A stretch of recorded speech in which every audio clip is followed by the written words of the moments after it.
സൗദിയിൽ premium residency ഉടമകൾക്ക് പ്രത്യേക വർക്ക് പെർമിറ്റ് നിർബന്ധമെന്ന് തൊഴിൽ മന്ത്രാലയം. വർക്ക് പെർമിറ്റിന് 100 റിയാൽ ഫീസാണ് ഈടാക്കുക. ക്യുആ പ്ലാറ്റ്ഫോം വഴിയാണ് പെർമിറ്റ് ലഭ്യമാക്കേണ്ടത്.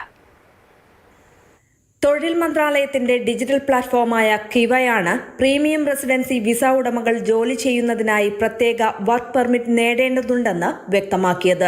സൗദി മാനുഷിക വിഭവശേഷി സാമൂഹിക വികസന മന്ത്രാലയത്തിന് കീഴിൽ പ്രവർത്തിക്കുന്ന കിവ തൊഴിൽ മേഖലയുമായി ബന്ധപ്പെട്ട പുതിയ മാർഗനിർദ്ദേശങ്ങളും പുറത്തിറക്കിയിട്ടുണ്ട്.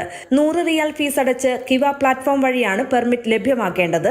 സ്ഥാപനങ്ങളുടെ സബ്സ്ക്രിപ്ഷൻ, പരിശീലന കരാറുകൾ, രാജി നടപടിക്രമങ്ങൾ, വിസ സേവനങ്ങൾ എന്നിവയുമായി ബന്ധപ്പെട്ട നിർദ്ദേശങ്ങളാണ് ബന്ധപ്പെട്ടവർ പുറത്തുവിട്ടത്. തംഹീർ പദ്ധതിയിലെ ഗുണഭോക്താക്കൾക്കുള്ള പരിശീലന കരാറുകൾ ഇനി കിവ വഴി ഇലക്ട്രോണിക് രീതിയിൽ രേഖപ്പെടുത്താമെന്നും അറിയിച്ചിട്ടുണ്ട്. എന്നാൽ ഇത്തരം പരിശീലന കരാറുകൾ സൗദിവൽക്കരണ കണക്കെടുപ്പിൽ ഉൾപ്പെടുത്തുകയില്ലെന്നും നിലവിലെ തൊഴിൽ കരാർ ഡോക്യുമെന്റേഷൻ മാനദണ്ഡങ്ങളുടെ ഭാഗമായി പരിഗണിക്കുകയില്ലെന്നും വ്യക്തമാക്കി. Mathrubhumi news, Riyadh.